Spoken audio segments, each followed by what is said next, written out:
is 25 degrees centigrade here in Abuja, and this time humidity is 90%, so getting a little hotter, I tell you. But all the same, a lovely scenario here. Good morning, everybody, and welcome to Sunrise Daily. Welcoming to you first from Abuja at the moment. I'm Chamberlain Oso. And a beautiful morning we've had. Woke up this morning to the lovely smell of petrichor, which is a sign that it may have rained in many parts of the nation's capital. Rained in my part of the hood, by the way. But of course, on your screens right there, the lovely Millennium Park right here in the nation's capital. Good morning. Welcome to Sunrise Daily. I'm Kayla Magwa. And here in Lagos, we can also bid you good morning and welcome to the program. What you could be seeing on your screen right now is the Third Mainland Bridge, which of course you remember that is due for completion soon. But the update is that the next phase of the repair works will be diverted through the Iyano-Wuro-Shoki Lagos Island-bound lane of the bridge from Thursday. That was yesterday. And of course, all of the work ongoing. The Third Mainland Bridge is one of the longest bridges in Africa. Good morning and welcome. I'm Ayo Makinde.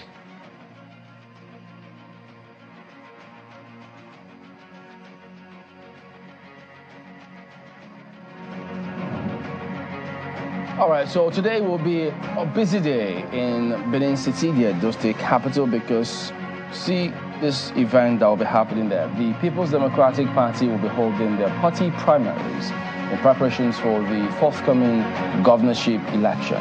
Now, you might have heard possibly about the build-up, all of the back and forth about that one. So some of the key actors there, the current Deputy Governor, His Excellency Philip Shuaibu, and then you got former chairman of Sterling Bank, Asue Godalo, Blessing Igbenedion, that's the daughter of the revered Asama of Benin Kingdom, Chief Gabriel Igbenedion. You also do have Asna Mojezwa, Felix Akabwe, Martin Homobi, Hadiza Omoro, Omori Giogbede Hama, and Dr. Earl Onawu, as well as Arthur Esene. All will be battling it out to see who gets the ticket. But it's not just going to be with the PDP. The APC colleagues, remember they had their primaries, well, I don't know if I could call it that, because they rescheduled it and said, you know what, we'll go again. And this time they say, no such thing as zoning this time. It's going to be merit-based. Whoever the cap fits, let him wear it. So they'll be going again. They rescheduled it. So the first one, not many. 3 candidates emerged at that point. So now they're saying, this time we're going to face it squarely, and whoever gets it, others should just congratulate them, because there can only be one winner and several other losers. Very important there from Edo State, and everyone is looking out to see how those particular primaries play out, especially for the All Progressives Congress. It has been a very tumultuous few days for them. What's still happening today? Plenary. The House of Reps is to hold valedictory session for late former Speaker Gali Naaba, and we're seeing that coming up today from the National Assembly. We will be on ground, of course, giving you all the details as they unfold, and that will be happening today, right here from the National Assembly in Abuja. And in Lagos, at the top of the hour, we're going to be bringing you business news, of course. And what is it that is on the lips and the hearts and minds of everyone? That's it. What's right there on your screen?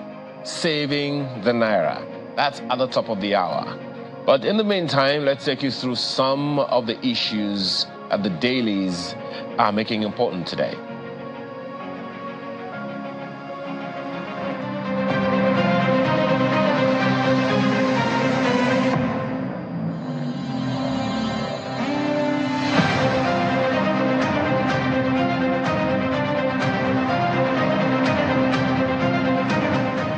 Yeah, so we'll start with New Telegraph today. It's about power. Well, not just political power, but power. Halt proposed increase in electricity tariff, subsidy removal. Senate tells FG. Moves to probe 2 trillion naira subsidy, 1.3 trillion naira, $1.3 billion debt. Oh, billions and trillions. Electricity consumers billed 134.5 billion naira amid darkness. Current poor services caused by low allocation from grid, EKEDP. And then you see provide light or leave southeast, IPOB tells EEDC. That's Enugu Electricity Distribution Company. So at the bottom strip, you see something about DSS here, but I'll skip it because you see some other daily to highlight it. But key here is stop undermining us. TUC tells NLC.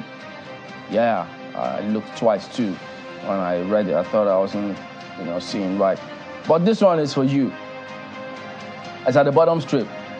Reducing meat consumption might prevent storing. Subscribe to a study. Yes, it's for you. You know yourself. I refuse to let this direct attack of my person. What? I said that is a direct attack of my person. Oh, are you the one who's who nothing is wrong with meat, Chamberlain. I just read the everything study. In moderation. I just said we'll get to that. I was only you know how you're reading and you're looking and I said you. So how come?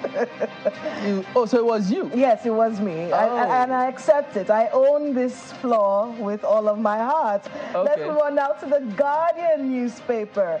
Customs' 5 trillion naira target threatens trade, heightens price crisis. More on that from page 6 of the Guardian newspaper. Quite a lot of headlines today. Of course, Bure's arrest in Edo is on the front page also of the Guardian newspaper. And petrol queues spread nationwide as Ipman, Niman blame supply distribution.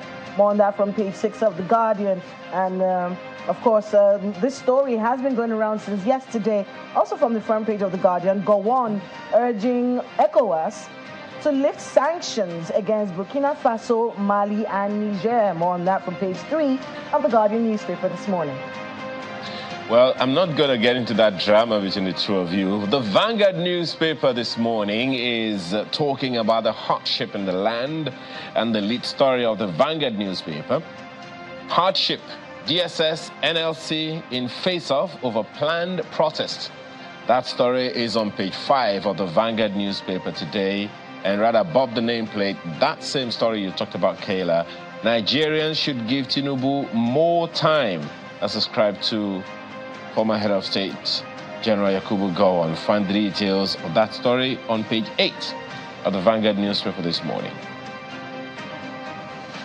Well, yeah, there's no drama between the two. Of course, you. If anyone eats meat, the study is for you, whoever you are. That's why the study is there. So whoever falls into that category, go ahead and get it. Take a look at leadership next. Edo governorship. APC orders fresh primary to clear legal hurdles. Replaces Uzodinma with Otu as panel chair. Presidency, NWC in renewed alliance to deliver Dennis Idahosa. Tinubu rules out zoning formula. So straight up right there. That's leadership today. From the Daily Trust newspaper, the federal government to release free grains to Nigerians. That's the lead story there from the Daily Trust. No food items with us yet, says NEMA. Agric Ministry officials blame data authentication. Invest in farming to tackle hunger, the United States government urges the government. So more on that from page 4 of the Daily Trust newspaper. Nigerian Tribune this morning has some kind of update, you want to call it, on its front page concerning that raid of the EFCC on certain places. And look at it right there. Naira crisis. EFCC raids Bureau de Change operators in Abuja, Ibadan, Kano. Seems like the EFCC listened to Sunrise Daily the other day. So now there has been an expansion of something. I don't know. Well, maybe the Lagos Bureau de Change isn't as guilty. Why am I even mentioning these things? Anyway, that story you find the details of on page 14 of the paper this morning and several others. And look at right above the nameplate, Nigeria set, beg your pardon, FG set to begin direct cash transfers to 15 million Nigerians. Details you'll find on page 14 of the paper today. Yeah, so take a look at Blueprint next then. FG plans return of cash transfer. Senate rejects electricity tariff hike. So that's the big one. Don't forget that labor matter we mentioned. They also highlighted labor house cracks as TUC differs with NLC over a 2-day protest. Blueprint right there. From the Daily Independent, the Senate warns the federal government over a plan to increase electricity tariff, seek solution to increase in prices of cement and building materials, urges federal government to allow importation of cement as stopgap measure. That from the Daily Independent. Anyone who's building right now probably going through a lot. But if you want to get more on that story, you get the Daily Independent this morning. The Nigerian News Direct has this one, also talking about economic hardship. FG to expand cash transfers to 12 million households amid rising costs. Stories on page 11. CBN implements measures to stabilize Naira, combat inflation.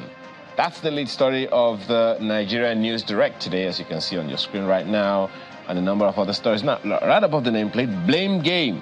Emefiele demands 25 million naira for defamation. Accuses Akpabio of being complicit in Nigeria's economic woes. Is another drama unfolding? Stories on page 5. Get the details there. Well picked out today here for me, this story on the front page of the Guardian newspaper about customs having these targets. So when they keep getting these targets given to them to increase revenue, which it says customs 5 trillion naira target threaten trade, heightens price crisis. I don't know if this is rocket science. It's clear for everybody to see. If government has a policy in place that enriches government agencies such as customs, and the companies and private sector are getting squeezed, they're closing up, they're getting poorer. You see several papers talking about businesses dying, manufacturers shutting down. They don't need any telling to know, wait a minute, this is a bad policy. Because the policies are supposed to put more money and make it easier for the people, for businesses to thrive, because in turn, they will employ more people. Customs will not do that. So it's I don't know, sometimes when we use the word basic, it just appears as though, well, that's the word, but may not be, they don't see things that way.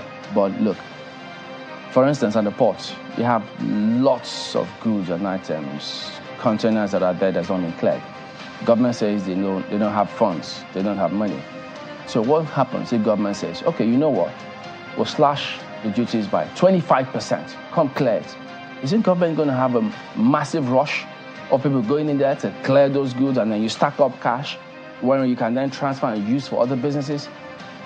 I thought this is just, you could see some of these things, but what do we know?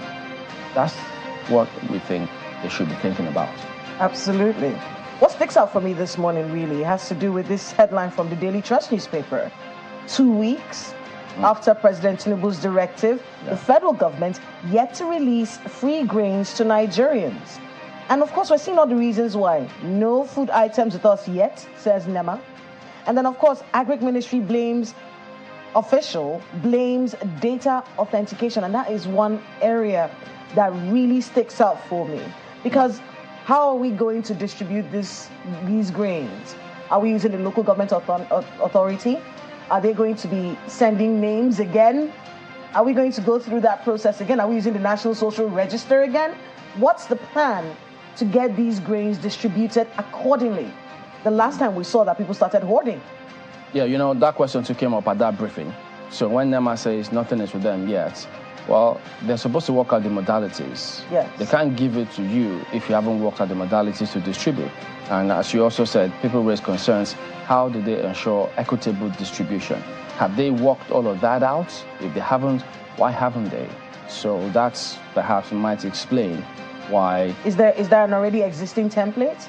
many journalists were asking too. So what criteria are you going to use? So how is this going to be done? We were asking the same question, but they said, well, they will wait for NEMA. NEMA has to, all those agencies will work out the modalities, then they will now use certain criteria and distribute. So we're waiting for answers too. We'll be watching to see what answers they give. Ayo, what sticks out for you this morning?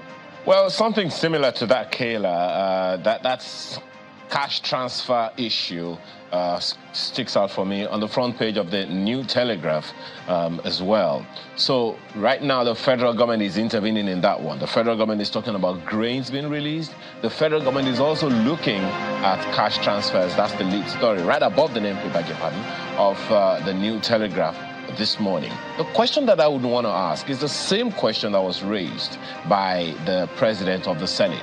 Well, saying that he has some information, confirmed or unconfirmed, I don't know. Well, I'm not sure even he himself could tell that the governors collected 30 billion naira to do what? Ameliorate food shortage, food crisis in the states. Now, how about that? Where is the 30 billion for each state? Let my state governor, let your state governor begin to answer the question of what they did with the 30 billion naira each. And if they did not collect the 30 billion naira, can they come out and say, no, we didn't collect it, or we have not seen it? There have been reports, replete, Kayla, of members of the National Assembly getting some of these facilities, some resources from the federal government, maybe the president, maybe the federal government, I don't know, to take to their constituents. Everyone knows what has happened. Some people did something, rebagged it, put their names on it for whatever reasons. And other people, I don't know how many people really came out to say, indeed, we distributed these things. Federal government is set to begin to give 12 million Nigerians cash transfers again. What are the state governors giving to their people to ameliorate the pains and sufferings of the people living within their domains? If there is a breakout of unrest, it is within your state. If there is a breakout of protests spontaneously, it is within your state. So, what has happened to the 30 billion naira? Let any state governor come out and say, we have not been given, or we haven't collected it, or our account has not been credited. Or call out the president of the Senate and say it is not true. Otherwise, I think it is about time the state, the citizens, the indigents in each state, they're going to ask some questions. No, so the federal government is beginning to do that now. What next? Chamberlain. Yeah, so what policies have the state governors also put in place to ensure businesses thrive in those states? It's about time that the Searchlight also focuses on state governors, because they have increased allocation to their states as a result of the removal of fuel subsidy. What have they done? So we equally need to ask the question. All right, well, back in a moment, of course, we'll focus on the economy. What policies are put in place? Are they working or not? We like to hear from you as well. So get your voices heard. But stay on with us, because we will be right back.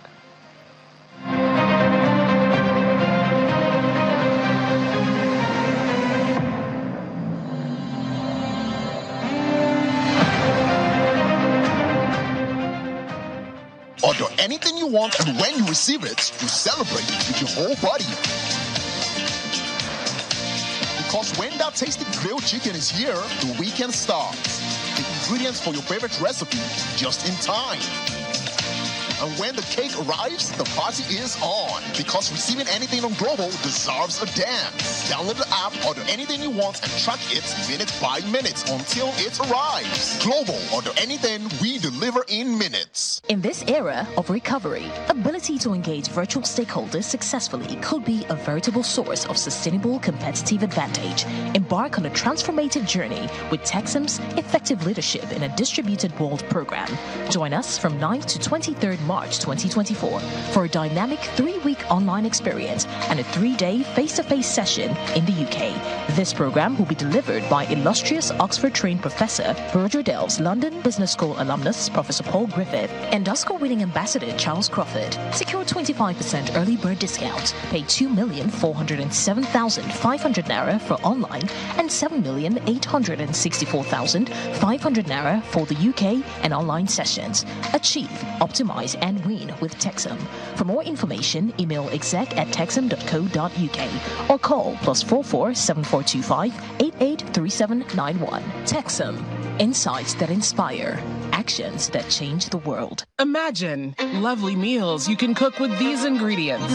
You spend heavily, but no guarantee of a tasty meal. Not making a right choice of seasoning cube can ruin your meal, money, and confidence.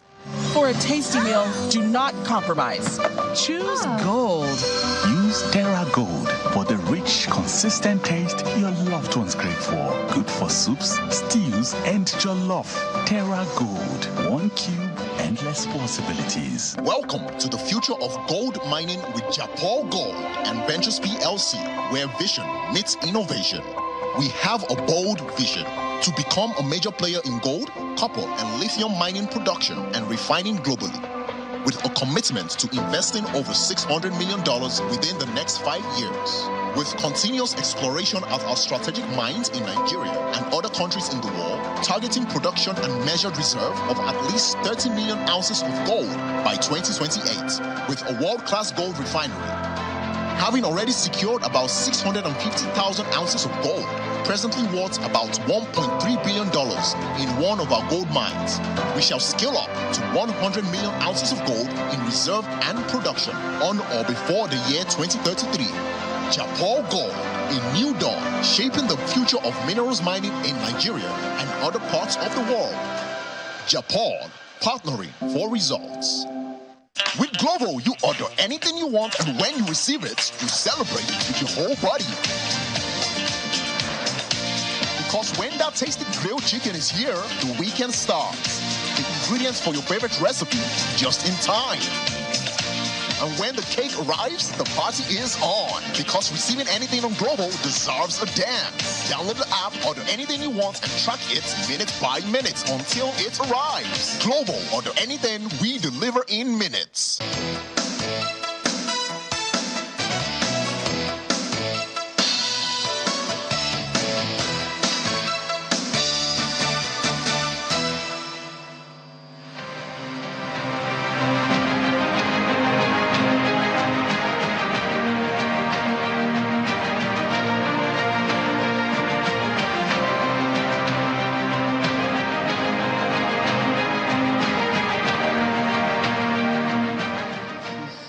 Number of complaints we have received in the office with to this regards, and but suffice to say that the rising of cost of living is bordered primarily on the prices of commodities we are facing, and we have people who are saying they can't afford certain basic commodity like food, for commodity for construction, cement, and all of that.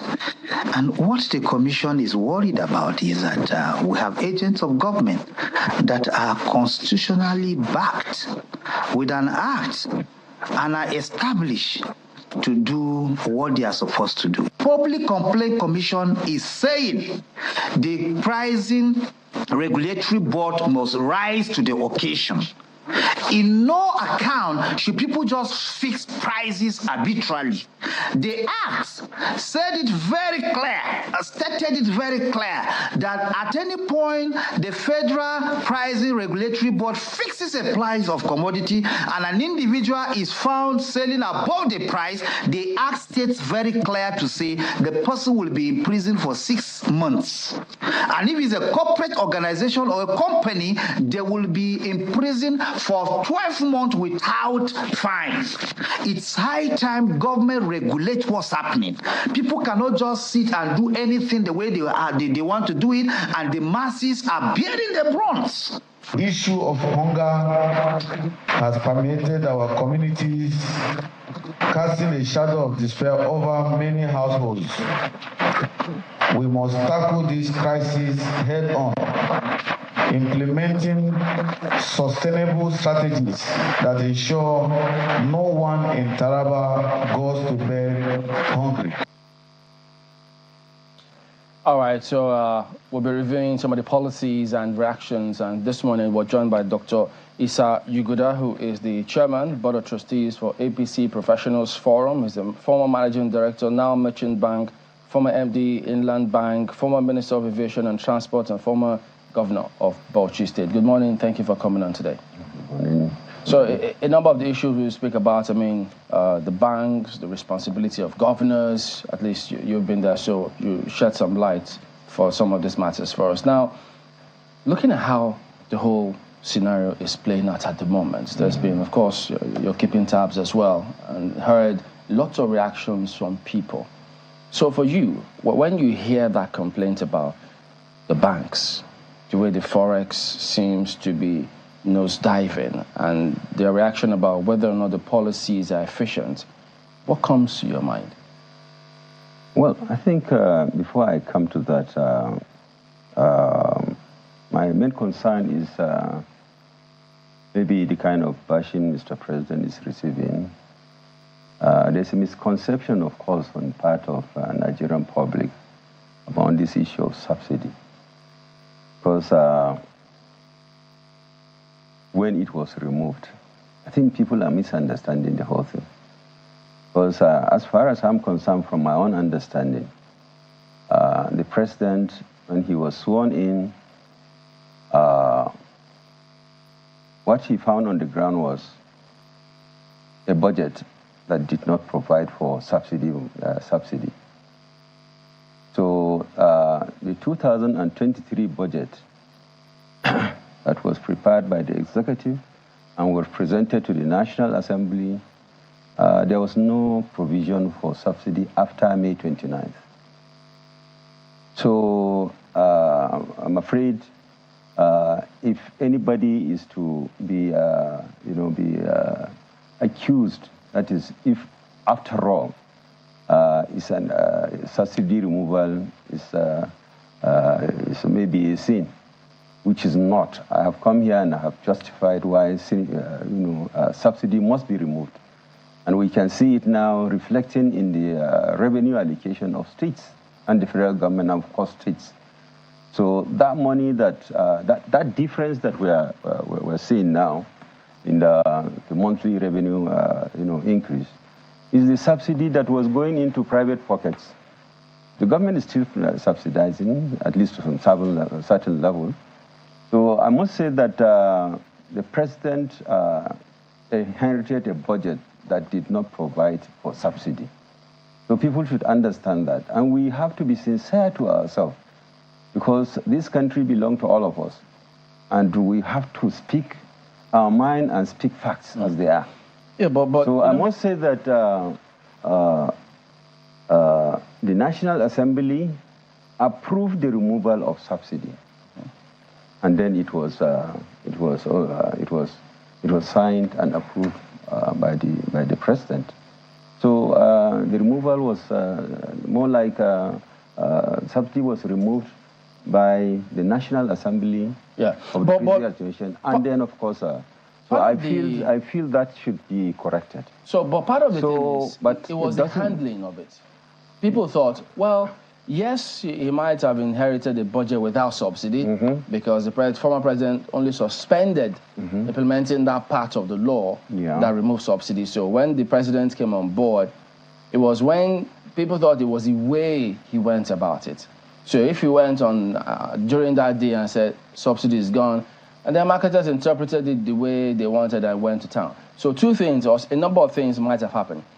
He could have handled it a little differently.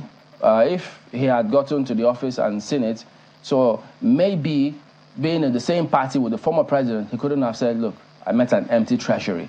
That would be uncomplimentary to the predecessor. So maybe he didn't want to come out that way. But yes, people also thought if he had approached it differently, maybe people would not have reacted whichever way they wanted, and which got us here. I believe that they say it's not an excuse for somebody, especially the intellectuals in Nigeria, the elites. They read the budget. So, and I realized that some of them come out on television and, or even newspapers, they give press interviews to the effect that Mr. President has just walked, into the office and then decided to just remove subsidy, which is not it. We have to fear to one another. So if you are careless not to read the budget to realize that there is no provision for subsidy, I mean, you don't expect somebody to come and read the budget for you since you've gone to school and you are very versed in, maybe in your area. It's something that the budget is something very easy to read. So I just to put it in proper perspectives. So Nigerians should understand that the National Assembly who are representing us, we elected them, they decided that there shouldn't be. And in fact, it was after they were adequately briefed for those of them who are not well schooled in economics and aspects of financial issues, the implication of the removal. And they were convinced that it made really sense that the subsidy should be removed. And of course, today, we have money coming into the treasury of government, both the state, local government, and the federal government. So the question is, how do we address the problem? So do you agree with those who think, well, if the president got there and saw that there was no provision for subsidy, the suspension had been lifted, so he now says, okay, if I don't have money to implement this budget or to even subsidize, well, why don't I suspend this a bit and see if I could put in place certain measures to cushion the effects before I then go outright and say, okay, look, there's nothing, we can't continue like this, subsidy gone, but I put in place measures. No, but Tambali, from where is he going to source the money? Because if something is not budgeted for, because the budget is a law, and if you happen to, to breach the budget, it's an impeachable offense. So it's something that was very hard. Why are you going to source the money? But the former president suspended the implementation of that part, and then they had to provide for subsidy. Even though it wasn't budgeted initially, they found a way. You mean it was not budgeted? Well, the former president suspended implementation of the part that suspended subsidy, and then they had to make special provision for that. There's environment. You could go to National Assembly. But you don't do environment overnight, Chamberlain. The Senate was not even in place. So, it was a very difficult situation. Because if you don't have a Senate in place, because they have not come on, they have not even started, they have not even regularized their sittings. And of course, apparently the executive cannot just take decisions without unless if you want to break the law. I know in Nigeria sometimes they do break the law, and because I've seen borrowings where the National Assembly does not even sanction the borrowing, and it goes like that. But we have to learn to be law-abiding in this country for us to make progress. So I feel very strongly, maybe I think that issue is good enough because it's been bogging my mind and disturbing me. And I thought if I come here, I should air my own views so that those who people, I've seen professors talk about, he has just removed subsidy. That is not it. So let's talk about where we are. So what's been done has been done. Yes. The justifications for it are out there. We all agreed that subsidies should be removed. Yeah. It was not transparent. We didn't understand it. And it looked like we were being shortchanged as the Nigerian people. But here we are in an economy where the Nigerian is suffering. We knew it was going to be tough, but no one really expected it to get this bad. And for the Nigerian, it's natural that we would look at where the first domino was toppled and say, okay, this issue here maybe wasn't done properly. I want to get your thoughts. Did you think it was going to get this bad for the Nigerian? And should anything have been done differently at the time when the subsidy was removed and, with all these other policies? What wasn't done right that has led us to where we are right now? Well, I think many actors in the country did not they didn't take up the responsibility and realize that savings from subsidy should go towards alleviating, some of the perceived, because it's perception. Because the actual thing as we have it today that triggered all these increases in prices, inflation in almost all sectors, especially consumables. I don't think there's any justification for it. It's just, somebody gets to know that, okay, subsidy is removed. So therefore, today I'll change the price of my products from this amount to this amount. There is no any, statistical evidence for them to justify what they are doing. So it's just a spontaneous reaction from the Nigerian, marketers or producers that there is need for us to adjust the price. Are you saying they arbitrarily just started increasing price? It wasn't market forces that caused I'm telling you, there is no market force. You take meat, for instance. We don't buy meat from outside the country. We buy it locally. And I'm assuring you that a kilo of meat has tripled. So tell me how, But the other factors, transportation. Well, transportation is there, but petrol price. But would you imagine maybe a meat seller selling maybe in a village would increase his price the way they did increase the price simply because there's transportation cost? In respect of maybe certain urban centers, even the cost of transportation, I don't think it was that the increase was that remarkable for them to justify the increase. So I don't know that component of transportation cost that will justify the kind of tripling or rapid increase in prices. But I must say that there are quite a number of factors that were already there on the ground that could have triggered all these things. We look at the foreign exchange market. We look at also the kind of free fall that the Naira has been experiencing. They are all tied together. And for the foreign exchange market, we know there are quite a number of factors that led to the free fall of the Naira. There is hot money in circulation. And of course, we know that what they call, quantitative easing, or what we call, ways and means, that is printing money. One thing that we should understand is that we print money to finance a deficit. There are three ways of financing deficits, especially at the federal level. You have reserves round down. If you have the reserve, you have long-term borrowing. And the last one, of course, the last option is printing the money if you cannot get those facilities. But you see, we printed money to finance consumption, recurrent expenditure. It's not done anywhere in the world. I was wondering what the finance minister was doing or what the debt management office was doing to allow that situation to arise. So, and we are very much aware too that our debt service ratio has risen to beyond what is tolerable. The maximum you can go is 40%. But we realized way back in 2022, February, the DG budget reported that it was almost 97%. So, and it has never happened. So we can see that there has been derailment in the economy, which has been going on for a time, and the economy managers were just careless. And of course, I feel very, very, very, very sad that they had to do that, because we are more like we have advanced enough for us to do the right thing.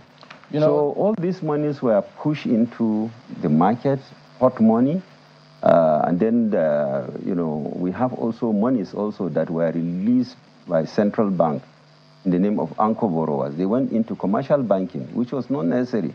And those monies that were borrowed were not, most of them were not used for the agriculture or to rice farming that. So people just went there because they know the central bank governor or something like that, and they got these facilities. And where did that money end up? In the foreign exchange market. And how about the states? The governors too have extra income. So we could see that they should have targeted this increase in revenue they have to address the problems as they were arising. Okay. We'll talk a little more about the states, but could you tell us, from your perspective, why do you think the dollar it just keeps rapidly weakening against the dollar? Well, like I was trying to explain to you, if you have too much naira in circulation, and this money, you know, is supposed to be productive money channeled for production. But like I said, the money was meant to maybe finance salaries and other, wages, or most of it maybe went into private pockets, I'm afraid. The money that was printed? Of course, now. Yeah, there is a whole conversation about how money is about $1 trillion naira. Which is what because if you account for it, because I say this money is meant to finance capital expenditure. But we already have gone off the track because all our monthly revenues go for debt service. So what else do? You are printing the money now to keep Nigeria as a going concern. But it is injurious to the economy because you keep borrowing. And the net effect is that the money was just, going into maybe... Is there any measure that can be taken right now? Is it beyond repair? No, I don't think so. Mr. President is doing his best because there has to be recoveries. For goodness sake. Recoveries? Yes, people should be accountable for what they have done. At least for some of us, we have paid our dues to this country. And we believe that the right thing should be done. If I was that corrupt, I started as a branch manager here way back in 1986, Savannah Bank, when the money was money. So let's talk about the measures that he's putting in place right now. So in what way, we're hearing about cash transfers again. We're hearing about distribution of grain. Are these the things that can turn us around right now? The question of, Mr. President, moving forward, I'm talking as the chairman of APC Professional Forum, and I'm a professional banker. I'm a satisfied banker. So, and we are watching these things, we are seeing them. And the reality is that aspect that has to do with corruption, Mr. President has to bite the bullets and address it. Doesn't matter if they are from the same party. Doesn't matter, for goodness sake. What is party, for goodness sake? The nation first before the party. The country first. The country must survive before the political parties exist. So I strongly believe that there is strong need for us to appreciate that. No sentiments. Any person who who is found he has derailed from his duty, or he was careless about his duty, has to stand to be accountable. Because that is what we are taught when we were coming up. No nonsense. No, I beg you. You commit an offense, you are sanctioned. That's what we know when we were in the service. So it's something that, but aside from that too, there is an absolute need for the banks, the commercial banks. Yeah, we're going to go there. Because look at the figure from BDCs, how there was this rapid increase in the amount of BDCs that existed over time. That's right. The latest figure, there are now more than 5,000 of them, of those BDCs. And you thought, why is this business so lucrative? These are stats that come through from the CBN site. Look at that. It's at even up from 2010 to 2016, you had 2,000 of them. In 2009, 74. But from 2018 to 2024, 5,689. So business is booming in that area. It's not a question of booming. Those says it's booming or corruption is booming. You see, this round tripping, and then also, people, buying dollars to transfer to their offshore accounts or buy properties. How true they bury the changes, for goodness sake? We know that. So why were banks not allowed to do their traditional business of selling foreign exchange to this thing? And then also the regulation. The regulator was not there to regulate the BDC, bury the change. Why should you register that kind of bury changes? It had turned out that maybe some of the central bank workers have buried the changes. Some of the commercial banks have buried the changes. And it became just, at a point in time, every week they allocate, millions of dollars to bury the changes for what we don't know. And our foreign exchange are so dear to the country because there is need for us to use it to import goods that can, produce, other goods that we can use to export to build our reserves. But you can see that the money is just going, and it's just been, and that's why, of course, many people, there are a lot of over-invoicing of contracts. And that profit that is made, or I can say illegal profit, because maybe a contract of maybe 100 million, maybe simply they just put in about 20 million, and then the remaining 80 million goes into their pocket. So you can see what's the destination of that money? Beirut changes.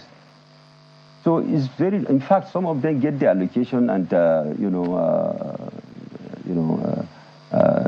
they just get the allocation papers just exchange, and the monies are credited to their accounts. Some of governors? No, not governors. Beirut changes I'm talking about. Oh, okay. But like I said, the governors, there is no reason why we should have this situation, because they should sympathize with the nation and sympathize with the president. He's not the only person they're in charge of the states. And any person that goes to bed hungry in the states, the responsibility on the governor. Now, should there be questions that comes in, given the situation now? I say that is just a perception issue that yes, subsidy has been removed. And if you technically look at issue of subsidy, we are better off now because we have more money coming into the treasury. But Your Excellency, we are carrying almost $1 trillion almost every month. Yeah, Your Excellency, on that, a quick follow-up with you on that one. Who should be asking questions of the governors? Everyone is mentioning the president, the federal government. As Caleb referenced the other time, the federal government is bringing on one intervention or the other. But it would seem like there is dead silence from the governors. As you said, they are getting more money now, but far less communication from them. We could hear them when they couldn't pay salaries. We could hear them when they didn't have enough money to do stuff. But now they have a lot more money, and no one is hearing anything from them again. Exactly who should be asking questions from the state governments right now? Well, the governors, as the Constitution so provides, somewhat independent. So ordinarily, their conscience should guide them, because they are responsible for the welfare of their people. The federal government complements, and if they are in distress, the federal government comes in and gives them support. But in situations whereby salaries are not paid and somebody is busy building flyovers, for goodness sake, does it really make sense? Or you have not paid salaries and you are busy constructing roads and building bridges somewhere, does it really make sense? So I think their conscience should prick them. And let them try to do the right thing. Your Excellency, these monies. Yeah, my apologies. There have been protests from in some communities, in some states, cities in some states. Oyo State has had its fair share. There's been protests in Minna. There's been some kind of protest also in Kano. And there are a number of people who are saying that there are some others coming up from, here and there. Is there a role for, and each of these protests, they are calling out the president, calling out the federal government, almost saying that the state governments are okay. Exactly. So in what way can the citizens play a role in calling out their governors? Well, I say that is the tragedy, because the states are the responsibilities of the governors. The citizens are their responsibilities. How they control the expenditure, the income and expenditure, they have been given that power so that they budget and make sure that they target those sectors that they should invest in or they should push money in, so that the livelihood and the lives of their citizens get some quality, better off. At least they should feed. So you cannot imagine a situation whereby you have a government treasury, and of course, the government is not paying salaries. What explanation will you give? And you see him constructing roads. There is no medicine in the hospitals. What kind of explanation will you give? And in fact, when you are preparing a budget, normally your recurrent income at least must service some of the basic recurring expenditure items. So until when you have enough, would you start thinking of creating a deficit to finance it? So at least you know every year how much income you will be expecting from the federation account. You know how much you are going from your IGR and how you will increase it, and you budget based on that. And some of these incomes that come maybe from bilateral or donor agencies, you factor in that one in your budget. And then you look at health, you look at education, you look at pay, salaries, and so on and so forth. And if there are interventions where prices are increasing, you have to find a way of, especially food items, because people must eat. Okay, Your Excellency. It means everything that you have after taking care of security. Yeah. So I think the citizens should not blame the president. They should blame the governors. Okay, now you are a former governor yourself. Also a responsibility to make sure that, yes.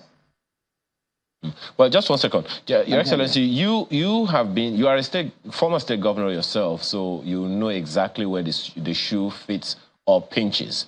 In this situation, if you were in government today, knowing what you know, and giving all the information that's available to you through the Vice President's office from NEC and a number of other, avenues like that, what would you do to ameliorate the high cost of living for your people in your state if you were in office as governor? Well, I think given the situation that we are in today, and given the fact that at least there is increased revenue, first thing I will do is to make sure that there is sufficient food is subsidized, no matter what. For those of our citizens who cannot even feed, we can make a provision for them where we can, buy food items and give them free of charge. And we've done it in Bauchi before. And of course, while some of the states in the north were chasing beggars out of streets, I brought up an incentive package where we buy food and give it to them. And they were all off the streets. So, and it didn't take much for the state government to do that. So such similar interventions could have been possible. So the state governors should look at their portfolio and look at their revenue that has been enhanced and let them dedicate, because if government intervenes in the market today, I am assuring you, they will crash the prices. Because this thing is temporary. I think it's just a panic issue. Very unpatriotic, producers and maybe, say, distributors in the country. Because there is certainly no justification for this crazy increases in prices that we are witnessing today. Today you go to the market today, tomorrow the prices are different, next tomorrow is different. I mean, you can't explain this. Under normal circumstances, this kind of thing should not happen. So people are just imagining that maybe the president wants to, bring hardship to people. That is not the issue. We have had quite a number of experiences in the past. At least we have gone, very, very far on the learning curve. But there are certain, politicians that politicize issues, and it's very sad. So I think the governors should wake up and try to do the right thing. Let them intervene. Okay. Yes. So earlier we did tell you that the primaries in Edo State for the APC and the PDP will hold today. But for that of the PDP, delegates, we understand, have already arrived at that venue. So the screening process is already going on. So a lot of those activities are already scheduled to kick off anytime soon. So because all of those candidates are going to go ahead and then vie for that party ticket. So images coming through, you see that they're already being screened and things will go on very soon from Benin. Your Excellency, you were talking earlier about banks. Yes. Coming from the banking sector yourself. Yes. So there's a thought process out there that banks really cannot do much. They cannot lend they can't make money from lending anymore because businesses might crash. Many of the businesses they're lending to may not be able to survive. And so they have to go into this forex trading. What do you make of that assertion? And, how do you think banks can, help the situation right now, which is what you were alluding to earlier? Well, let me just, out of my own experience, from my own experience, I left the banking industry in the year 2000 to join the cabinet of Chief Obasanjo. So my experience then, banks have really contributed in no small way in destroying the economy of Nigeria. Because among our colleagues, some of us, it's not about Nigeria. It's about how can they use their institution to make money and live outside Nigeria with their families and then continue milking Nigeria through the banks. There are so many ways to make, illegal transactions that even the regulators will hardly notice it.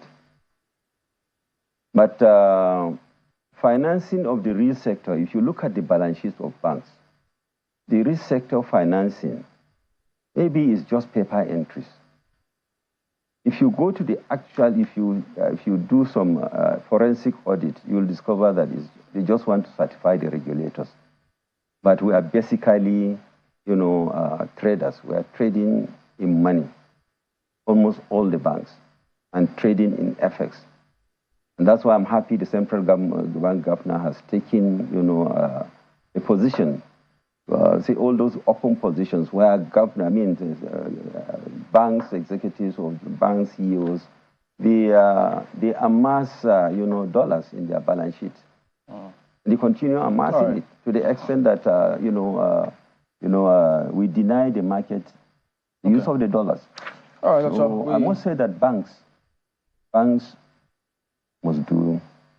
they must be professional. All right. And up till now, professionalism is averagely, not well, addressed in the banking system. All right, we need to anchor at that point. I must say that the regulator too, that's the central bank, they have to do a lot of work. All right.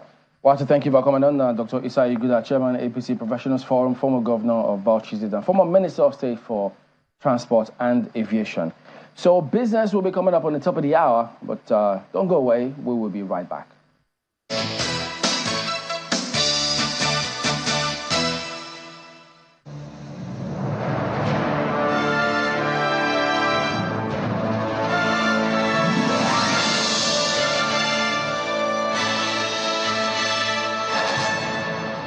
TerraCube is available in beef, chicken, jollof, and shrimp flavors at attractive prices of 50, 100, 200, and 500 naira.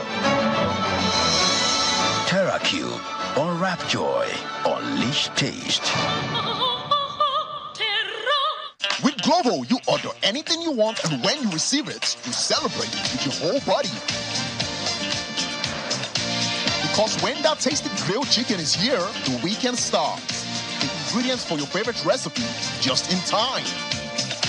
And when the cake arrives, the party is on. Because receiving anything on Glovo deserves a dance. Download the app, order anything you want, and track it minute by minute until it arrives. Glovo, order anything, we deliver in minutes.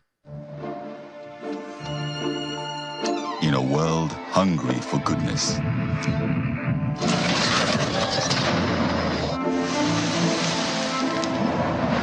with a splash of golden Terra oil, a mom can transform a frown into a smile. Make a lunch hour a happy hour. Change no thanks into yes please. Provide care when our nearest and dearest needs it most. And resolve family feuds without blowing a whistle. Providing tasty, nourishing family meals is all that matters. The world needs moms, because where there are moms, there is hope, happiness, and love. Golden Terra Oil, or pure love. With Glovo, you order anything you want, and when you receive it, you celebrate with your whole body. Because when that tasty grilled chicken is here, the weekend starts. The ingredients for your favorite recipe just in time. And when the cake arrives, the party is on. Because receiving anything on Glovo deserves a dance. Download the app, order anything you want, and track it minute by minute until it arrives. Glovo, order anything, we deliver in minutes.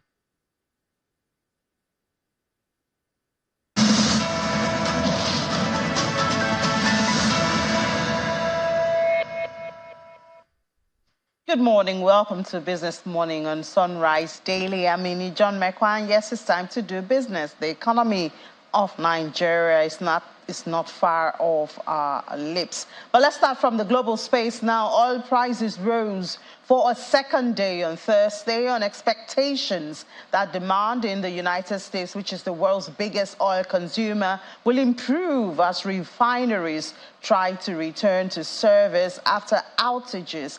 Also, there's the weakened dollar that's also driving that. Let's see the prices right there. Brent is up 0.2% at $83.20 a barrel.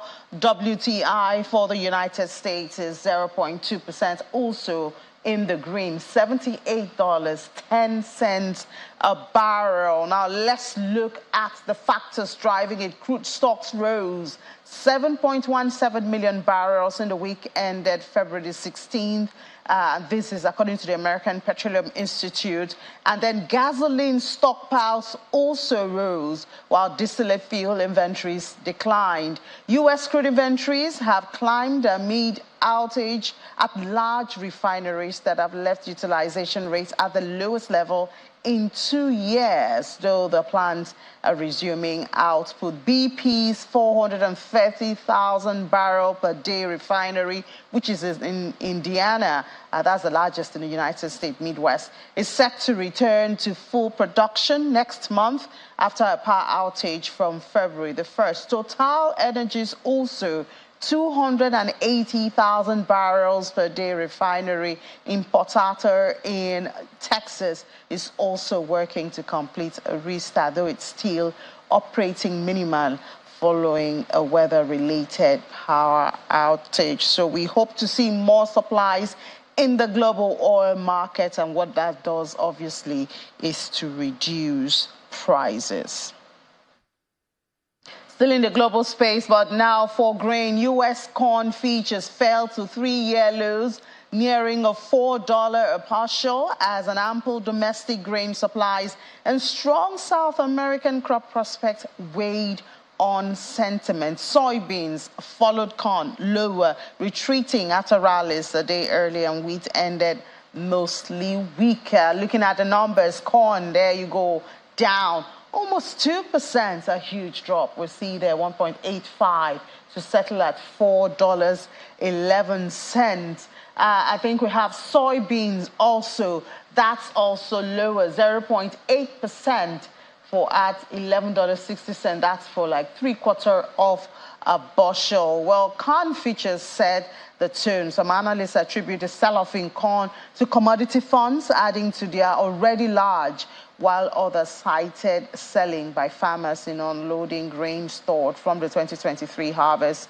And we know that Russian cheap grain is also contributing to this. Also in Brazil, the harvest progressed right there, and the debates that the size of South American crops might come one way or the other. Meanwhile, expected rainfall over the next few days in Argentina's Pampas region will likely boost the 2023-2024 soybean and corn crops. And in Buenos Aires, grains exchange are also following the numbers.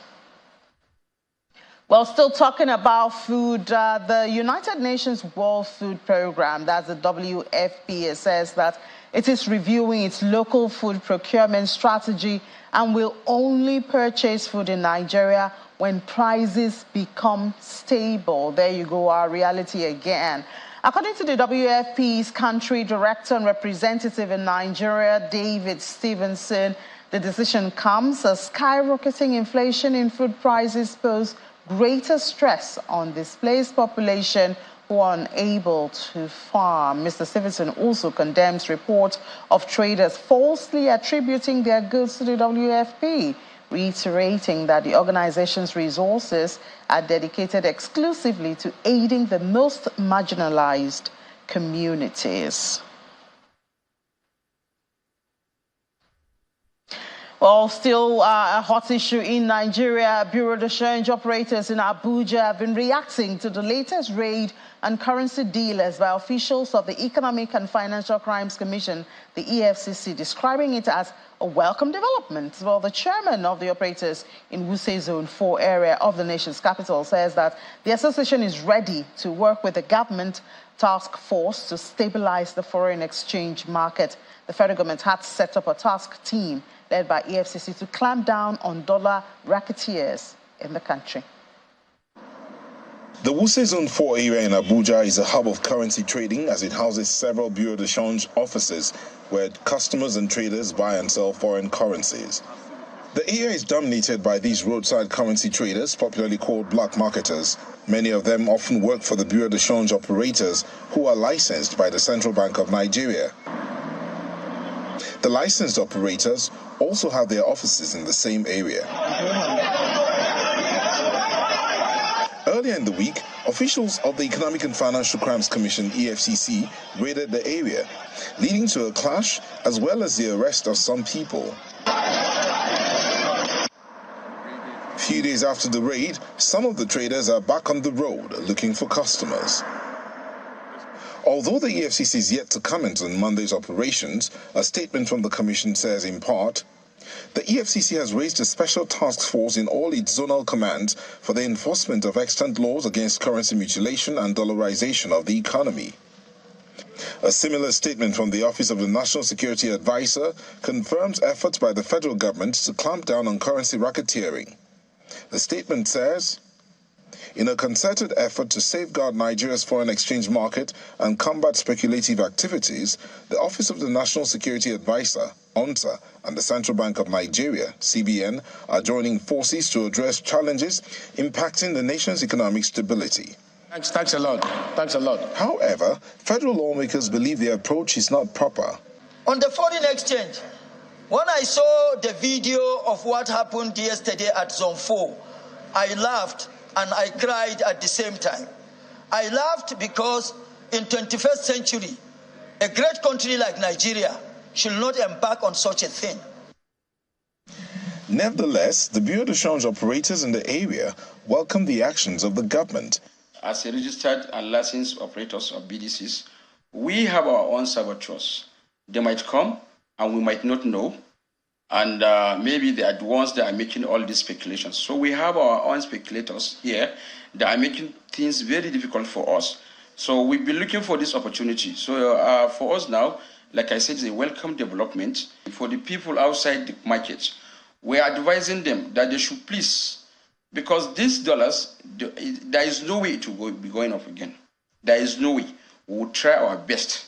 We will try our best. We will help the government and will help all the people in Nigeria to see we bring it down honestly.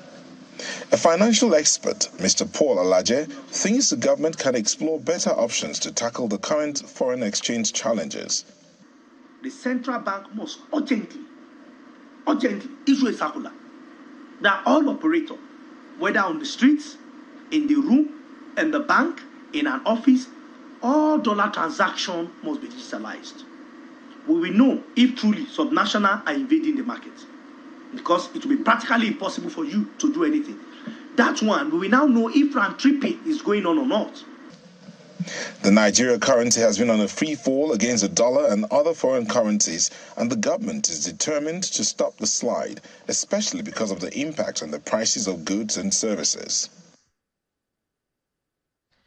Well, I wonder if an assurance from the Bureau de Change is enough to stabilize the Naira. Also, I mean, you heard that lawmaker right there, he both cried and laughed I wonder. Well, let's find out the views of the Chief Executive Officer of the Financial Derivatives Company, Mr. Bismarck Rewani. Mr. Rewani, good morning. Once again, we're on the Naira, and we heard that the President of the Bureau of Change in Abuja assuring us that the Naira will not fall any further. But what are your thoughts concerning this approach by the government using the EFCC and forming a task force, to raid the BDCs?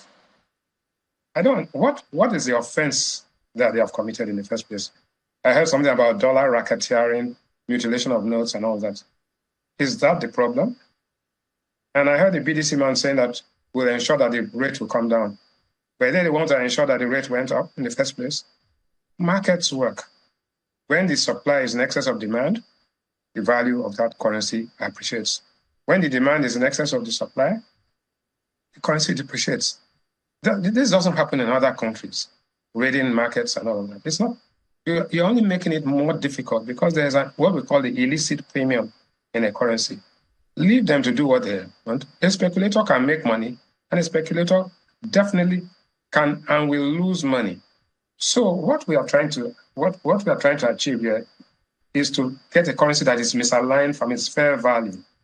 And the only way you can bring a currency in alignment with its fair value is to address the fundamental issues that are attacking that currency. So there's speculation, there's panic, there's fear, there's round tripping, there's all of these things.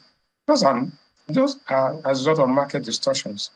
So let's not run away from the fact that this currency is now an embattled currency. And people have got to the point where there's not an effective price. Even if today it's trading at 1,915 naira to a dollar, 2,300 naira to a pound.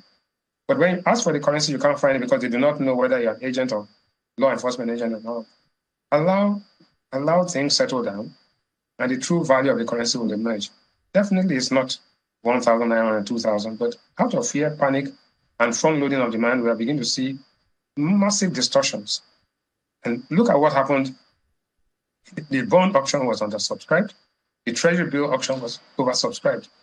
Now that if you mop up liquidity, it is that liquidity that they use to buy. So you have to ensure that the effective interest rates will actually rise towards the rate, not clearly to where the inflation rate is, but moving in that direction. That is being done right now. All this over what I call misguided enthusiasm of law enforcement agents chasing shadows, right? It's not going to. If anything, it's going to be counterproductive. Very counterproductive. Let the markets settle. And when you have enough supply, intervene. If the central bank wakes up today and say we are going to intervene with $500 million, all the Bureau of Change will run into the bush. Because the supply will be so much. And imagine the Naira equivalent of $500 million coming out of the system. All of a sudden, you use it to stabilize the Naira, use it to manage excess liquidity. And the goods that will come in, if imported, will actually bring down prices. So it's simple and straightforward, but it has its own complexity because... So Mr. Rewani, obviously the long-term solution is supply. But of course, the source of that supply is the problem. But what do you think about the suggestion of Mr. Laje there that, if the whole system, everybody who is dealing with FX, if that system is digitized, then, this might bring transparency before we have a sustainable supply? I respectfully disagree. We do not need, all you need, if the central bank announces today that we are going to, and it's not a long-term thing, if you announce we are going to have an auction, open auction, everybody bids of $200 or $500 million today, you will see, and it will happen. Maybe the first day there will be this price, the next day there will be an auction. We auction treasury bills every 2 weeks. We auction bonds. So there's no big deal about auctioning foreign currency that is there, if it is there. If it is not there, then we need to go into the markets to raise that money one way or the other and sell it.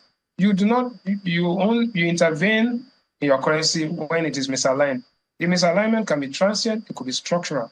And if both, then you now have a fundamental problem. Whether you have it digital or not doesn't increase the supply. What you need is supply or reduce demand. The way to reduce demand is to tighten money supply and increase interest rates. This is not a rocket science. This is very simple. And I wonder why people are making it so complex. But we see the money supply has increased. I think the central bank said about 76.36%. Where is this coming from? I've seen some conversations because of the new notes, the old one and the new one, and all of that. Cash in circulation is only about 6%. It's about 3 trillion naira. Total money supply is now 97 trillion naira. So every time when you monetize your assets, right, and you have the FAC, you pay contractors, essentially palliatives, you are printing money. And when the money is printed, I mean, not in physical cash form, you are making payments to contractors and you're doing all of these things. As long as you are doing that, the money supply increases. That money supply will chase, 1, goods in the market, pushing up inflation, 2, foreign exchange, pushing up the exchange, and 3, money laundering activities of real estate. So you go all over the place, people are building and all that. So the way to control money supply is to rein in government spending, making it more transparent, ensure that many things happen. But those are some long-term things. But the loose monetary conditions are totally different from tight monetary policy. You fight loose monetary conditions by tightening money policy, and then there'll be an effect of that because interest rates will increase, people will save more, consume less, and the currency will stabilize over time. But let me tell you, there's no quick fix for this. So we can, I mean, is it safe to say it has to be that next week we're having MPC Monday and Tuesday? Yes. That means it's going to be a tight stance from the MPC. We have no choice. They must tighten well and have the effect. So when you say well, what range? I would say, I'm not a member of the Monetary Policy Committee, but I would suggest that nothing less than 200 basis points will send a signal to markets that, yes, this is what's happening. We've seen it on the Treasury bill primary auction. We've seen the bond auction at that rate. And then you need to go in with special stabilization securities to tighten up this thing so that the liquidity is there. And then also start an auction system. No matter how small it is, we will find that the rates will begin to, a true market will emerge. And for God's sake, stop all of this chasing of shadows of BDCs and the FCC. The FCC, I mean, what crime is being committed? The foreign exchange law allows you to buy, willing buyer and willing seller, and nobody mutilating currency. What currency? So I think the earlier we stop doing dumb things, the better for the economy. Let us be much more circumspect, much more rational, and much more reasonable, because we cannot use one solution to create another problem. They should desist from all of this nonsense. All right, Mr. Rani, thank you so much for sharing your perspective with us this morning, Chief Executive Officer of Financial Derivatives Company.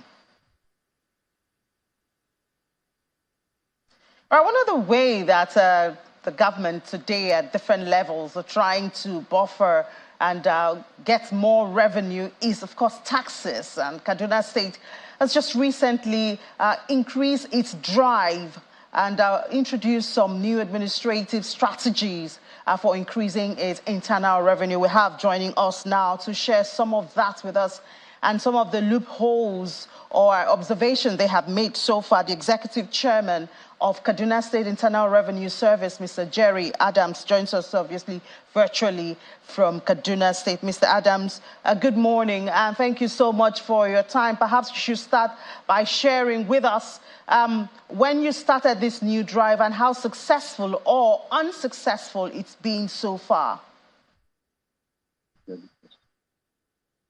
Mr. Adams, can you hear me? Yeah, I can hear you. Good morning. Can you please come again? Okay, so I was asking, since you started this new drive of increasing your IGR, how successful or unsuccessful and some of those hitches you have discovered along the way? Yeah, first of all, I'd like to say that when this new administration, the administration of Senator Obasani came into office, he gave us a marching order on the need to improve the revenue generation in the state so that we can be less reliant on the allocation from the center. So I now pass this message down to my team of the executive management team and the entire staff. And we started working assiduously on the need to improve the revenue generation. Yeah, actually we had, before then, there were hitches on leakages, on corruption, and so on. But this time around, we have ensured that we are working on blocking the leakages through automating our services completely, monitoring the automation and proper supervision of the automated processes. So this is what is ongoing at the moment. In the first 6 months, at the end of 2023, we are able to they were able to get to the 60 billion mark. For the first time, Kaduna State is generating and collecting the sum of 50 billion.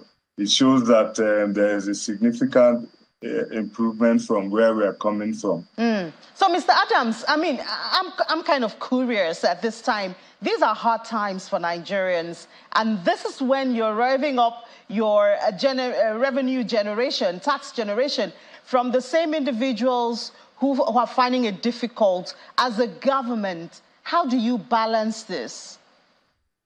Well, the governor, our governor, Senator Obasani, we have known for long as being a comrade. He's someone that has fought for the emancipation of the masses. So his policies, some of the first earlier policies he came up with are people-friendly policies. First of all, he discovered that over a lot of millions of Kaduna State indigents are financially excluded. So he signed the financial exclusion bill into law and ensured that over 2.1 million poor and vulnerable people who were hitherto excluded financially, who have never been to the banks, who have been trading without any form of support.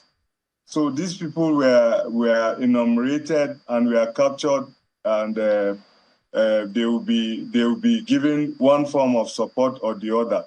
And other government policies that has a lot of human face have been implemented. In his first 100 days, he did a lot of things. So this endeared a lot of people to his administration, and it increased voluntary compliance in the areas of tax payment.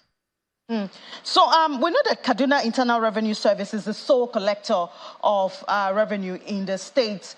Talking about harmonizing the system, it's something that, I mean, even here in Lagos, talk about multiple taxation because you have different agents. Share with us how you're able to do that and not just start it, but to sustain it. Well, you know, let me start by saying that in 2016, let me give a brief background of how it started. In 2015, there was this tax reform under the regime of His Excellency Governor Nasir El-Rufai, and all our taxes, levies, and fees were codified and consolidated.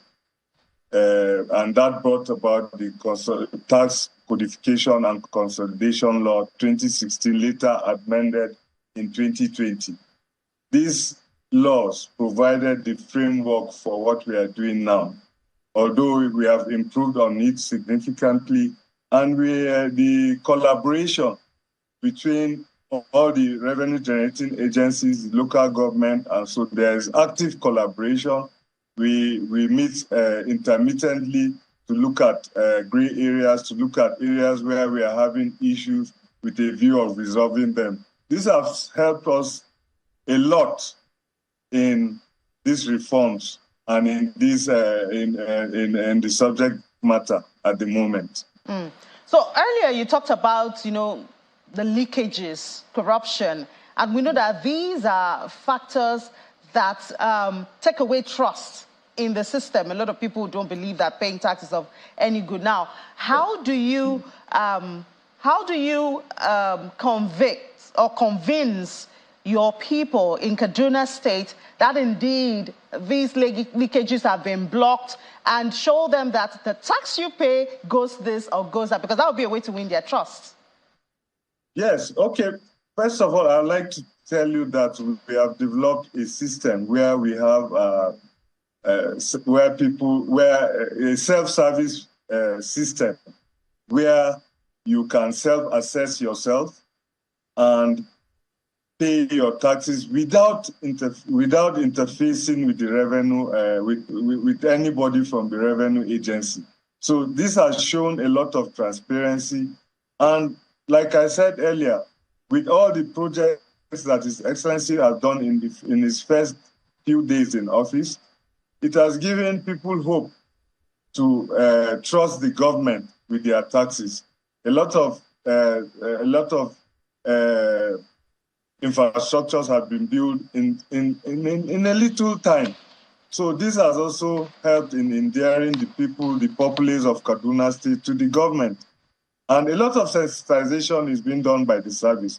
There has never been a time in the history of this in the history of the Kaduna State Internal Revenue Service where this sensitization have been done the way we are doing now.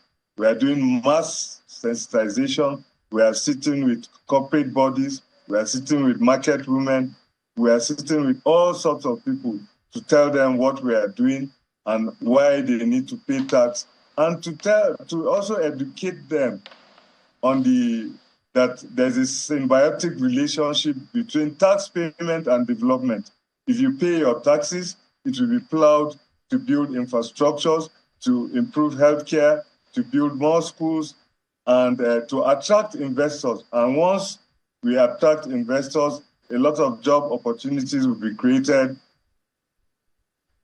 and more people have been dragged into the tax net, and these monies again are now plowed back again to development. You see, so it's like a merry-go-round stuff. So this has, to a large extent, endeared the people of the state to paying tax. All right, thank you so much. We're working on improving on that. All right, Mr. Jerry Adams, thank you so much for sharing your strategy in Kaduna State with us, Executive Chairman of Kaduna State Internal Revenue Service. And we wish you the best as you try to build on your success. Thank you so much. All right, now let's do a bit of market before Sunrise Daily comes back. The oil share index recovered yesterday, yes. We went up 0.30%, but we're not yet back to the 56 trillion. We're still at 55.463 trillion, even though we gained 165 billion naira yesterday. I guess we'll have to work with this because we know yesterday was also an auction. There was a bond auction at the fixed income market. We'll talk about that tomorrow to see how that went. Maybe investors from here are going there. Volume yesterday was in the green, the only one for the activity chart, up 18%. Value and deals dropped. Not so much, we can see just about 1%. We can live with this one. Sectors, we see banking is up the most liquid counter. Insurance, however, sustains that red color. It's done for 2 days now, 2.50. As consumer goods also, industrial goods, however, recovered. The big guys are there. And oil and gas has returned to 0.07%. Top trades yesterday had FBN Holding, Japol Gold, and Transcorp. Japol Gold, we see in the oil and gas sector, they are coming up, and Transcorp also never lets down. In the smaller unlisted market, NESD market, it was negative after days of positive trade. We've seen it drop. This is the activity chart yesterday. Deals were down, value down, really deep there, and only 10 stocks were traded at the close of trade yesterday. The market cap for the unlisted is 1.57 trillion naira. There you have it. So, well, you win some and lose some. Yesterday they were in the green. Today they are not. So I will see how that ends today. If we could go to the fixed income market and tell you a little bit about that. We'll settle more on that auction tomorrow, so you don't want to miss that conversation. So for the federal government bonds, 20 deals yesterday worth 21.7 billion naira. And when we see those that were really favored, it will be April 2029 security right there. Government is using this to mop up some of those cash. Well, the yields are good, so why not go there? For the NTB yesterday, we had just two deals worth 200 million naira. And I think that's the much we can take. So let's hand over back to the Sunrise. But remember, 1 p.m., Business Incorporated will be back. More market. Well, go around the world of business. That's 1 p.m. Business Incorporated. Back to you, Sunrise Daily.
All right, welcome back. Yes, indeed. Those are the issues we'll be talking about this morning. And we've got two gentlemen joining us here today on the program.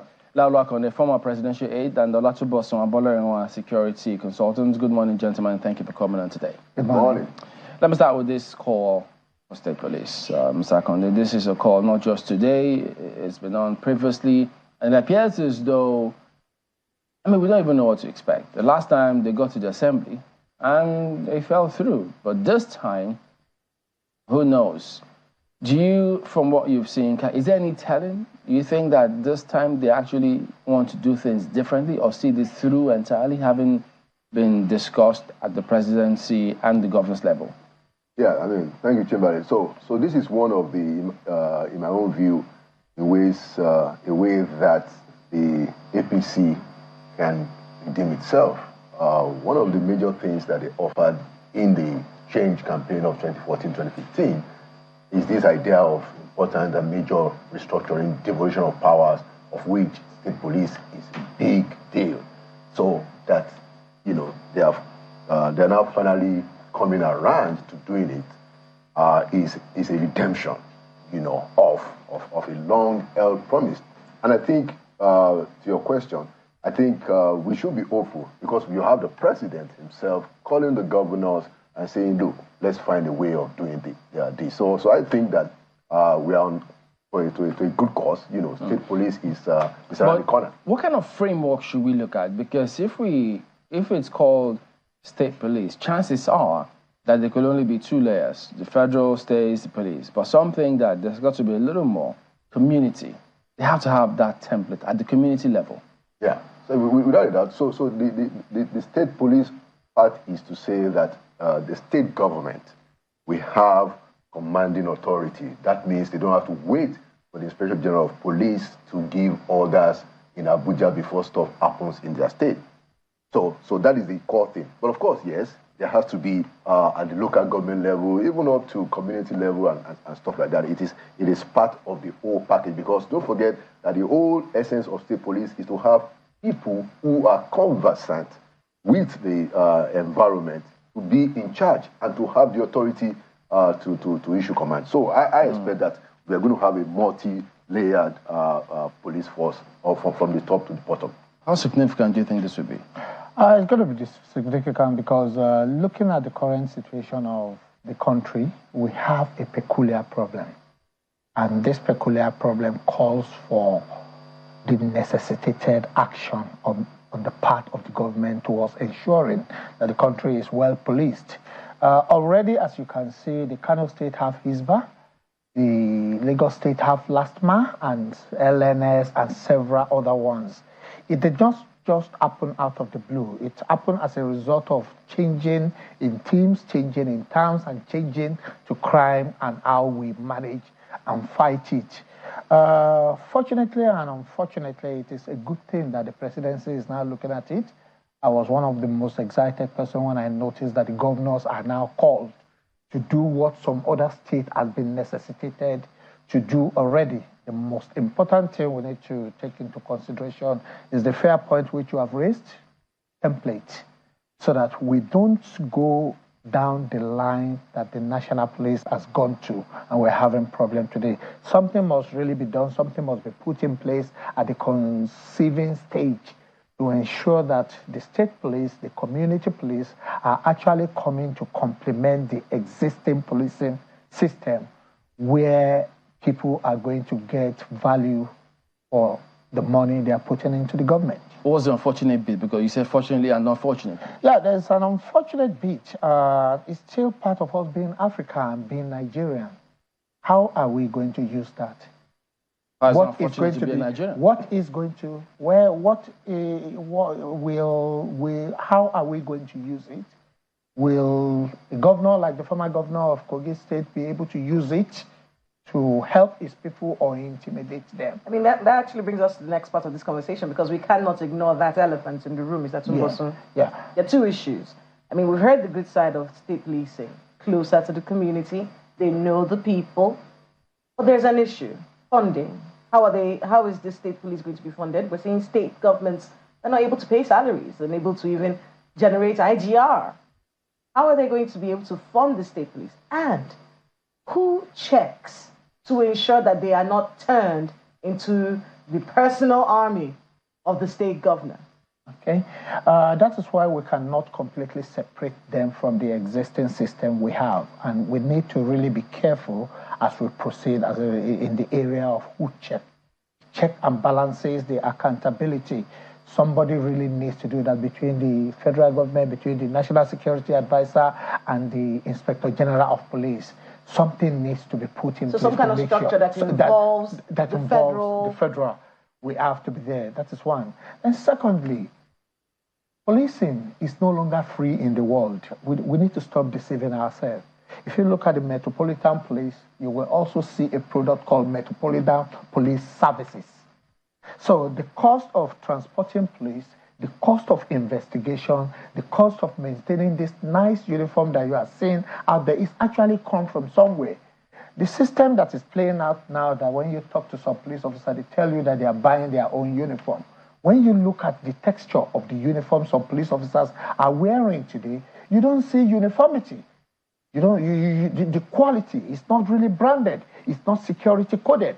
So any police officer can actually go to the textile market and pick up something that looks like the color of police uniform and wear it. And that is quite embarrassing from what I've seen. So what I'm saying about funding is that the federal government really needs to come to terms with the fact that we cannot have the kind of policing system we have at the moment, where the apparatus they are wearing, the cost of transporting them, the cost of maintaining their weapons, the cost of maintaining their building is actually being indirectly generated by the DPOs. How much are we giving the DPOs at the moment to manage a division? Does it make sense? We need to come to terms with that. The last time I checked, it was a little bit above 16,000 naira. And I don't know how many liters of fuel that is going to buy for an SUV which they are driving. Where is it going to take them? So if the state policing shouldn't be the type of police that we have to wait for their salaries. Otherwise, what we are doing is that we are creating a new bunch of criminals and corrupt individuals to manage the state, and it will bring us right back to square one. Mr. Laolu, let's talk a bit about the psychological impact of this. There's an aspect that people haven't talked about. The fact that you're asking a police officer to take care of a community. Let's say because we state policing, community policing will definitely be the outshoot of that. Now you're asking a police officer to take care of a community that he cannot afford to live in. Yeah. How do we improve remuneration? How do we work that dynamic out? We've seen it abroad across world, you know, the police officer that is manning Wuse lives in Wuse, knows everything. That's a good thing. But he can afford to live in Wuse. Right. With the remuneration that we're seeing right now for the police officers in Nigeria, they will be asked to man communities that they are not able to afford to live in. How does that impact the kind of work that they will be doing in those places? Right. I mean, my brother is very right that we have to be a more comprehensive review of police operations in the country generally. And a big aspect of that is their welfare.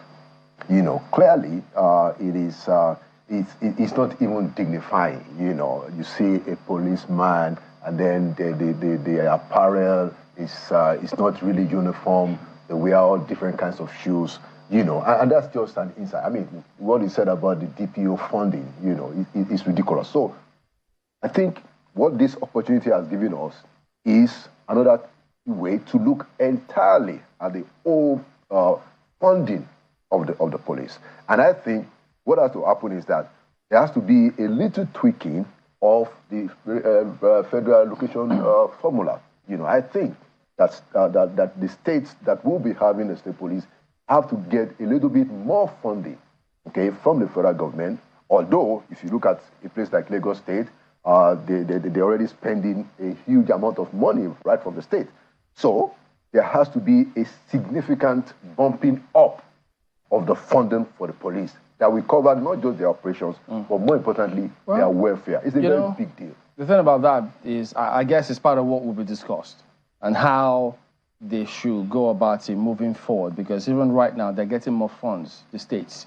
The governors have huge security votes. So all of those things they will discuss. I know that a former chair of the NGF did say, if any state can afford it, they should go ahead. If others can, we'll discuss and find a way. So, but if I could get your response too, because when he said fortunately and unfortunately, we've seen police services in North America, in Europe. We've seen images of them brutalizing citizens, as straightforward and civilized as it is. Right. So are we somewhat is it utopia for us to think if we reorganize these security agencies, it will be perfect? Well, so we have the opportunity, and that's a good thing about this discussion and the fact that governors and the president have come together to say, let's do state police. That gives us a very rare opportunity to reconfigure the whole relationship between the police and the citizens. Don't forget, you know, if the police will tell you the police are your friends. This is the opportunity that we have to actually make it happen. The people need the police to be their friends, without a doubt. The police also need the people to respect and to trust them. That is how effective security is delivered. So these are the things that we have to discuss. You know, what are the excesses of the police that has to be taken care of? What about the relationship of the people? How do the people regard them? And that's why the question of their dignity is very important. You know, if the guy doesn't appear respectable, if he can't even dress properly, you know, of course, people begin to not give him or her the respect. So he has to be properly taken care of. I think one of the former Inspector General of Police, Dr. Arase, did say that their welfare shouldn't just be a question of their salary, but you should look at, you know, maybe accommodation for them where they know that is secure. Maybe look at scholarship for their children so that they know certain things are taken care of and they can give the job their best. But the point is that we have an opportunity to talk about all these things now. Food security. Does security agencies, or at least including the police, you think they have a role to play in ensuring that the challenge we face with food now shouldn't even happen in the first place? To be honest with you, I would say a big yes to that, and I would like to explain that a little bit further. Currently, before now, I've heard a lot of people talking about this problem of food shortages and using big grammars and looking at it in the cities. But nobody seems to be looking at the fate of the peasant farmers. As I'm talking about farmers who are planting in my village, in my local government, who are only able to farm 2 acres of land. And they've been doing that for centuries, and they are able to take care of food supply around the year in that location. And that has been okay. My grandfather and my families, my ancestors has been part of that. I'm also a technical farmer at the moment. I think I'm Which one is technical? Yeah. Well, I went back. I went back to the farm to sustain my family. Yeah, when consultancy alone cannot do it, so that's the technicality of it. But what are the problems we face? And that's where I want to point out at answering your questions. The farmers are part of the same constituencies that now needs to be protected. It is no longer safe to be a farmer. To be honest with you, all the criminals that are trying to escape from the motorable road, the metropolitan cities, are now finding solace in the farms. Phones are being collected from farmers, their foods are being destroyed. Currently, in my local government, Udoti, local government in Osun State, the thieves, the bandits, are waiting for you to work on your farm, get the food to the harvest time, and they go there in the night and they harvest it. Whoa. So, apart from that, how long has this been going on? It's been going on, I think the first time I heard of this was about 3 years ago, and it's been ongoing. So the bandits that are not on the road are actually, because they also need food. They need food to survive wherever they are hiding themselves. So farmers are being killed in their farms. Without me pointing too much, let us look at what just happened recently in Benue and Taraba and some other little packages of communities that we've been referring to as food baskets. Technically, Benue State, Boko, Makodi, where we go to buy yam and everything, where we refer to as the food basket of the nation, has been turned into an IDP camps. The major profession of an average Benue man by default is farming. Not only farming to feed the people of the Middle Belt. Their food, their vehicles travels to every part of the country. And now they couldn't go back to farm. In fact, if I have a son who studied agriculture now, if there is no good security, I cannot really confidently ask him to go into that profession because they are being killed. The Ruga introduced by the last government and the issue of free, what do we call the cattle rearing? Free movement, free grazing. Grazing routes. There are problems, there are things left unfinished, uncompleted back then, which was an incident that is becoming an accident today. We still have cattle in our city moving. Even the Federal Capital Territory cannot be beautified with flowers because the cows will go out. So go to stadium, go to the city gate.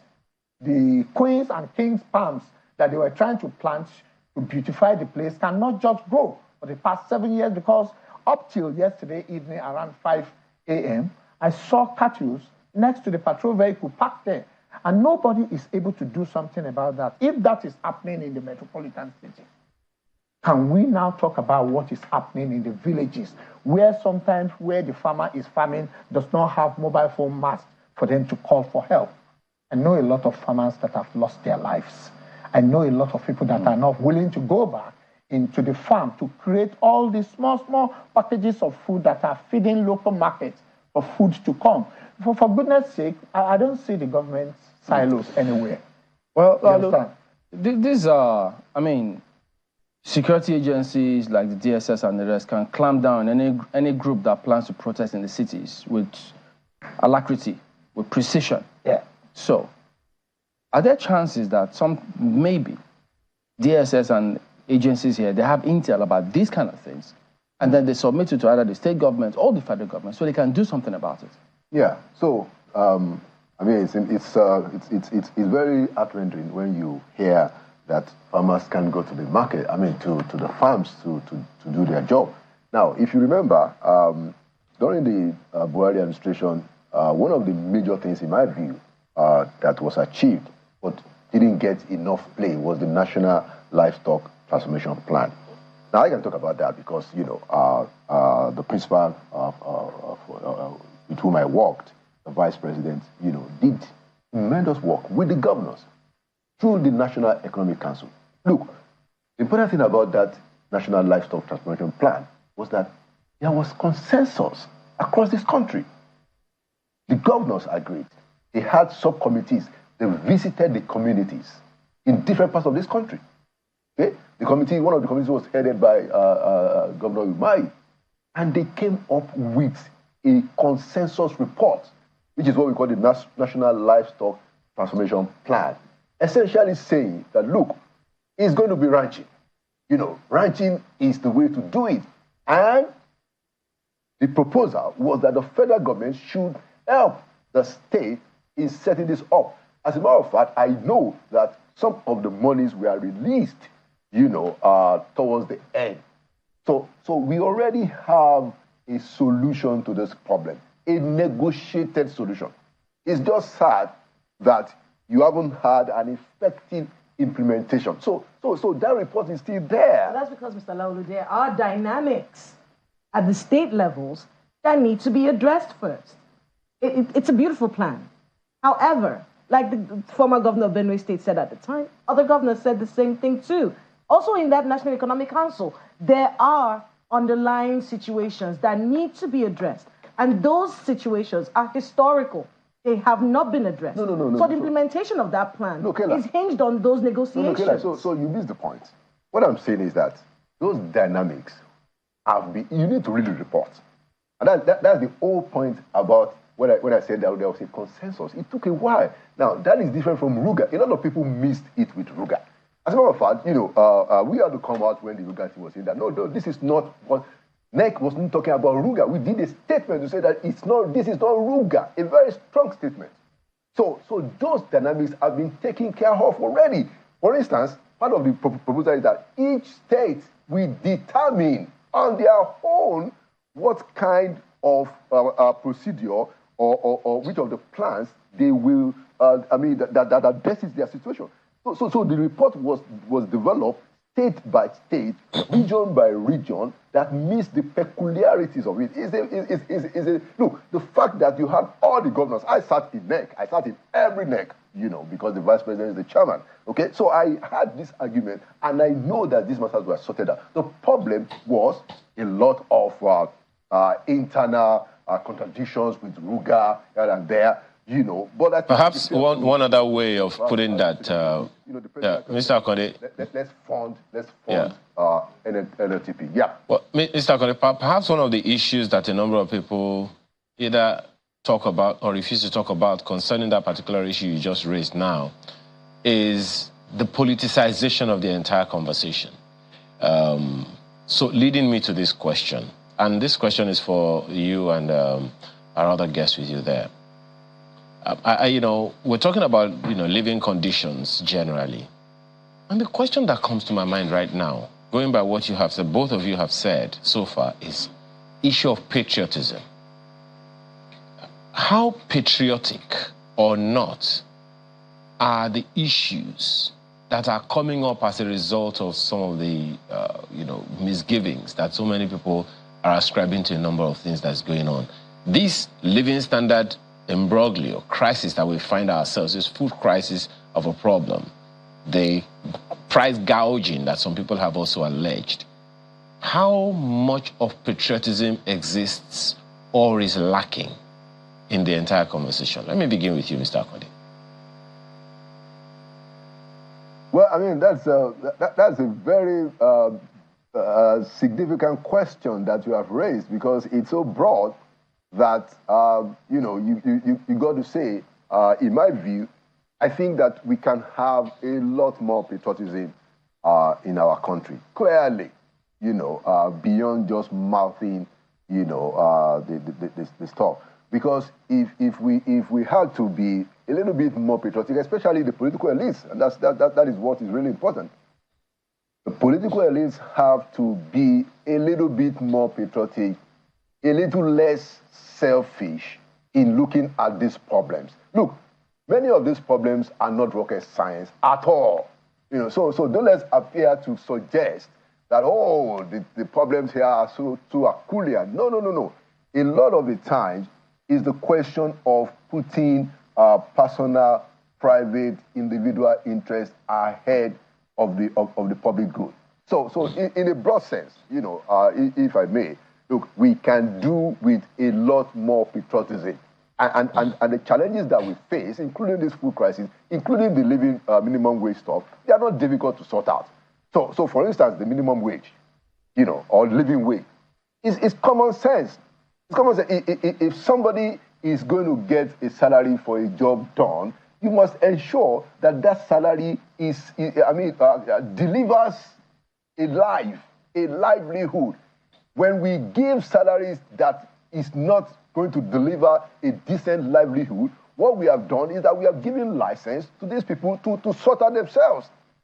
And that explains a lot of the people, a lot of the insecurities that we are dealing with, because many people, I'm not saying that it is right, but people have been pushed to the wall. This is their own reaction. And it's so heart-rendering. Because okay.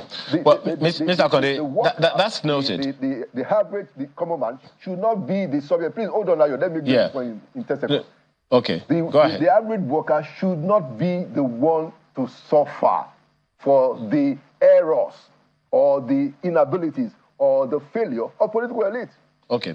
Let me ask Mr. Bolarinwa the same question, particularly in the light of the weakening of the Naira and food shortage and the conversation going on from so many quarters now about the need for governors and other tiers of government to come in. How much of patriotism is lacking or needed in that particular conversation, Mr. Bolarinwa? To be very honest with you, I think the constituency of patriotism has been completely destroyed. Who am I going to talk to about patriotism now with the current situation of things? Even I myself, my conscience is beginning to challenge me sometimes when I query myself to be patriotic in Nigeria. The problem is touching everybody. So that has been totally broken down. And I think we will be depending on the organization like National Orientation Agency and few others to see how that can be reignited. Everybody in Nigeria today, or most of us in Nigeria today, are taking the laws into our hands, are taking the control of things into our hands because we have lost total faith in the country. But to be patriotic is one of the best ways to uphold the country. If we go through our national pledge, before I left secondary school, we have been cracking the joke that to serve Nigeria is not by force, where we are supposed to say to serve Nigeria with all my strength. So it was you guys that started that? Yeah, I admit. We were there. So I think we need to go back there because those generations coming up now, I don't really know what to say to them if I'm to talk about the type of conversation that is happening in my own family about Nigeria. My family are asking me today, what am I still doing in Nigeria? Basically, because everybody has left me and I've gone back to the diaspora. So there is no patriotism anywhere. Speak to drivers, speak in the market, speak everywhere. Everybody has gone back to their camp. The church constituency have now taken over. And I think we really need to go back to that personalism of being patriotic about how to move the project Nigeria forward. It is down to zero at the moment, and we really need to bring it up. Well, we know that those countries were once upon a time down to zero, and they brought themselves back to where they are, where other people want to rush down there now. So even if we are back to zero, we can decide that we can come forward because we know how resilient we can be as a people in this country. Yeah. So it's not all doom and gloom. We know we have a nation. That's why people are still in this country, because they still think something can be done. And so we think we can all pull together and ensure that this is done, including pulling anyone who wants to stop us out of the way and ensuring that we get things done. So I have to thank both of you for coming on this morning. Olasubosun Bolarinwa and Laolu Akande, thank you both for coming on today. Thank you very much. Thank you very much. Well, that is the show today. We do thank you all for watching. Yes, we have a nation to build. There will be challenges as we currently face now, but you and I need to decide to do the right thing. So whoever is by your side that's refusing, at some point, we need to ensure that we do what we have to do to move forward, no matter what's Ox's squad. We'll see you next time. I'm Chamberlain Uso. Remain patriotic. I'm Kayla Magwa. And I'm Aya Makinde. Do have a wonderful day.